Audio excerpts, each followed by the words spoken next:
بالکل اسی طرح تم بھی زور زور سے رو رہی تھی.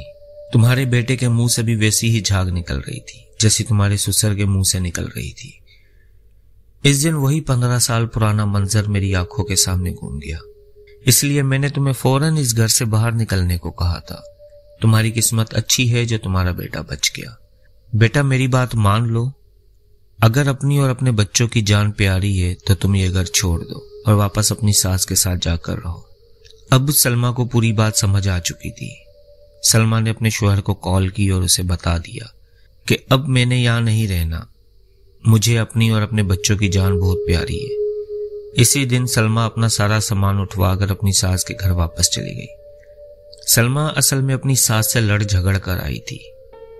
واپس جا کر اس نے اپنی ساس سے اپنے کیے کی معافی مانگ لی اور اب اسی گھر میں ساس کے ساتھ رہ رہی ہے. ساس کے گھر واپس جا کر سلمہ نے اپنے اور اپنے بچوں کا روحانی علاج کرایا اور سب لوگ اب بالکل ٹھیک ہو گئے. سلمہ نے اس جناتی گھر میں پورے 8 ماہ گزارے تھے. اب بھی جب وہ گزری باتیں یاد کرتی ہے تو خوف سے لرز جاتی ہے اور خود کو خوش نصیب سمجھتی ہے کہ میری اور میرے بچوں کی جان بچ گئی. امید ہے آپ لوگوں کو آج کی کہانی بہت پسند آئی ہوگی. کمنٹ میں اپنی رائے کا ضرور اظہار کیجیے گا. میرا چینل ضرور سبسکرائب کیجیے گا تاکہ مزید ایسی مزے کی کہانیاں آپ تک پہنچتی رہیں. ملتے ہیں ایک اور نئی کہانی کے ساتھ. تب تک کے لیے اجازت دیں. اللہ حافظ.